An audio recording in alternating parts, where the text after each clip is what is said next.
Buenas a todos y bienvenidos al canal, y en este vídeo vamos a hacer la visión general de mercado. Bien, como siempre empezamos por la visión macro, y por el lado del coronavirus vemos como el número de casos totales ya supera los 10 millones a nivel mundial. En Europa vemos como los rebrotes continúan en prácticamente todos los países, pero el caso más preocupante a día de hoy es el de Portugal. Por el lado de Reino Unido, a pesar de que el número de casos continúa siendo de lo más alto en Europa, se está preparando para relajar el confinamiento. Por la parte de Estados Unidos estamos viendo una segunda ola de contagios, y por el lado de Latinoamérica e India la situación continúa empeorando cada día. Actualmente estamos a la espera de los resultados de las pruebas que se están realizando con algunas vacunas. Bien, por el lado de Europa, por el lado del Brexit, parece que las próximas 8 semanas van a ser muy intensas en cuanto a reuniones para intentar desbloquear la situación. Esta urgencia se debe principalmente a la oposición de Boris Johnson para pedir una prórroga, y por lo tanto el acuerdo debe alcanzarse antes de octubre para poder ser aprobado en el Parlamento. Además, vemos como el primer ministro aboga por aprobar un paquete de estímulo económico para combatir la situación económica actual. Por otro lado, el partido de Macron sufre una derrota en las elecciones locales, al ser penalizado por cómo ha gestionado la crisis del coronavirus. Por el lado de los datos económicos, el lunes se publicó el índice de sentimiento en la economía y salió en 75,7, mejorando el 67,5 del mes anterior,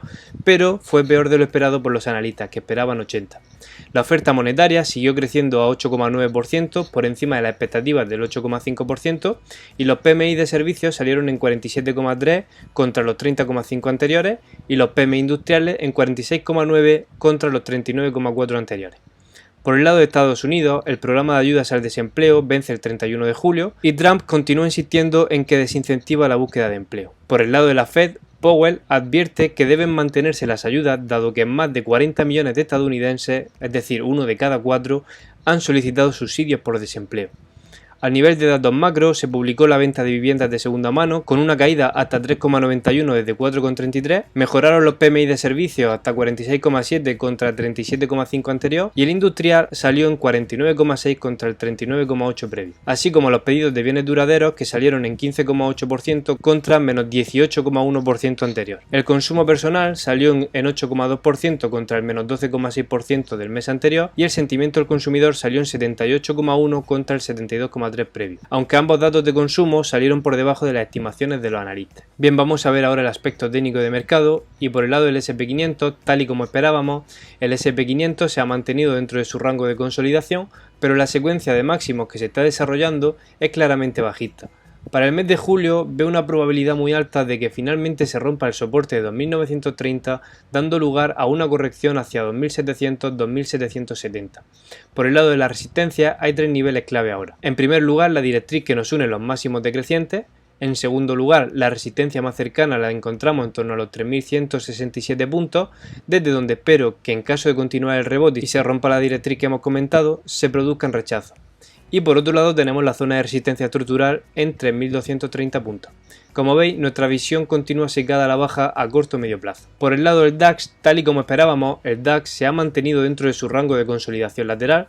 Como vemos, nos encontramos dentro de un canal alcista que se ha probado a romper a la baja dentro del rango que estamos viendo actualmente, aunque aún no hemos tenido cierres por debajo claro. A corto plazo, la primera resistencia se sitúa en los niveles de 12.580-12.435.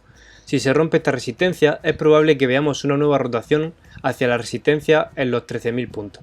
Sin embargo, el escenario que considero más probable es una creciente presión de venta para poner a prueba la zona de soporte entre 11.350 y 11.700 puntos. Espero que se rompa durante el mes de julio, dando paso a correcciones hacia 10.155-10.330 puntos, donde se situaría nuestro objetivo por ruptura de canal. Por el lado del IBEX 35 muestra una estructura de máximos decrecientes desde que alcanzó la zona de los 7.900 puntos, y el soporte clave se encuentra en 7.035-7.200 puntos. Nuestro escenario base es que el precio acabe por romper el soporte durante el mes de julio, dando paso a caída hacia 6.420-6.560 puntos. Si el precio fuese capaz de romper la directriz bajista de corto plazo, es posible que veamos algún rebote táctico hacia los 7.600 puntos antes de nuevas presiones vendedoras. Por el lado del euro dólar no ha cambiado mucho la cosa, no ha tenido gran movimiento, actualmente seguimos más o menos como en los anteriores informes y nos encontramos ante la directriz bajista de medio plazo. Además, muy cerca de esta directriz se sitúa una zona de resistencia muy importante, por lo que esperamos que el recorrido que queda al alza para el par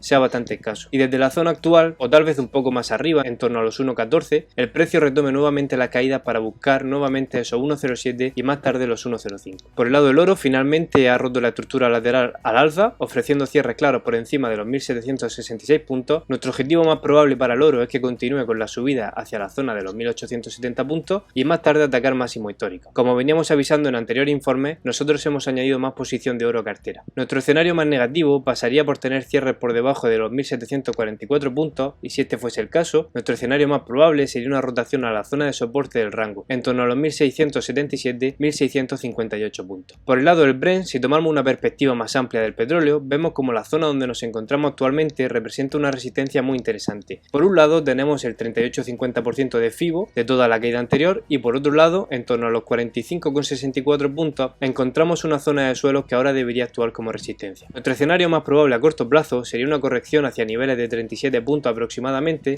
ya que encontramos divergencias bajistas, eso sí, muy leves, a nivel de RSI. Si consolidamos cierres por encima de los 45,64, podríamos ver una extensión de la subida hacia niveles de 51,65 o 53,25 puntos, donde se sitúa la próxima zona de resistencia relevante. Esta zona es crítica y de llegar a este nivel considero que representaría una buena oportunidad de venta a medio plazo, situando un stop por encima de los 60 puntos. Como siempre, muchas gracias por vuestra confianza y por vuestro tiempo. Dale a me gusta si te ha sido de utilidad este tipo de artículos y suscríbete al canal para no perderte nada y activa la campanita. Mucha suerte en la salud, en el trabajo y en las inversiones y nos vemos en el próximo vídeo. Un saludo, compañeros.